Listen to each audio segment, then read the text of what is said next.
जय श्री कृष्ण, जय श्री राम। कितने श्लोकों में वाल्मीकि अयोध्या की प्रजा का, अयोध्या के लोगों का, अयोध्या के रहन सहन का वर्णन करते आ रहे हैं कि वहाँ के लोग बहुत मिलजुल करके रहते हैं, वहाँ के लोग लंबी आयु वाला जीवन व्यतीत करते हैं और सभी अपने परिवार के लोगों के साथ, अपने पोत्र पौत्र इत्यादि के साथ बहुत खुशी से जीवन व्यतीत करते हैं। क्यों?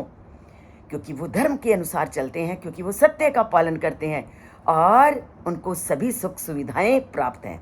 और अब अयोध्या वासियों को वो सुख सुविधाएं देता कौन है और उनका ध्यान रखता कौन है, उसका वर्णन करते हुए वाल्मीकि आज के श्लोक में कहते हैं कि सा तेन इक्ष्वाकु नाथेन पुरी सुरक्षिता यथा पुरस्तान मनुना मानव इंद्रेण धीमताम।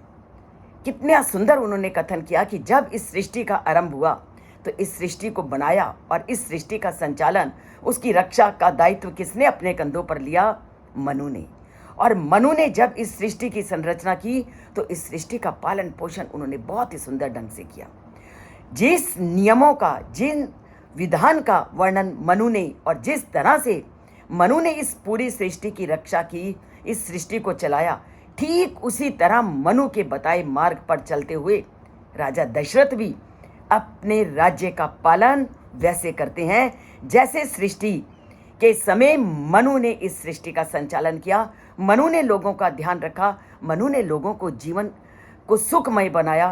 राजा दशरथ भी इसी में लग गए कि मैंने भी मनु की तरह अपनी सृष्टि का पालन करना है, हर व्यक्ति का वैसे ही ध्यान रखना है जैसे मनु ने सृष्टि बनाते समय नियमों का वर्णन किया। तो मनु के नक्शे कदमों पर चलते हुए वो अपनी अयोध्या नगरी का पूरे भली भांति से पालन कर रहे हैं। तभी क्या कहा कि उस राजा दशरथ ने उस नगरी का पालन पोषण कैसे किया? यथा पुरस्तात मनुना मानव इंद्रेण धीमता, कि जैसे प्राचीन काल में जब सृष्टि का संचालन हुआ तो मनु ने पूरे नियम विधि विधान से इस सृष्टि का संचालन किया, ठीक इसी तरह से सृष्टि का संचालन अयोध्या के राजा दशरथ ने किया।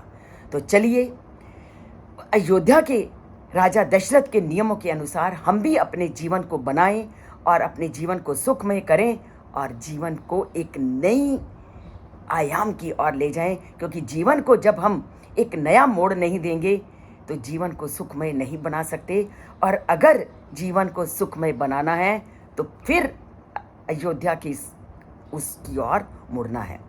अयोध्या देखने तो हम बड़े जोर शोर से जा रहे हैं, पर अयोध्या किस तरह से सब प्रकार की सुख समृद्धि से युक्त थी वो भी जानिए और उसके अनुरूप जीवन को भी उतारिए। केवल उस मंदिर की शोभा को देखना नहीं, उस शोभा को जीवन में भी उतारना है और उनके नियमों के अनुसार चलना है। और ये तभी होगा जब चैनल से जुड़ेंगे, रामायण के तथ्यों को जानेंगे, समझेंगे, उसके अनुसार जीवन को चलाएंगे। चलाते हैं रामायण के अनुसार जीवन को। कुछ भी जीवन में मुश्किल नहीं, केवल एक दृढ़ संकल्प की ज़रूरत है। दृढ़ संकल्प जहाँ है लक्ष्य की सिद्धि वहाँ है। बोलिए जय श्री कृष्ण, जय श्री राम। और दृढ़ संकल्प करते जाइए, रामायण से जुड़ते जाइए, एक एक श्लोक को जन जन तक पहुंचाते जाइए, जीवन को स्वर्ग में बनाते जाइए। जय श्री कृष्ण, जय श्री राम।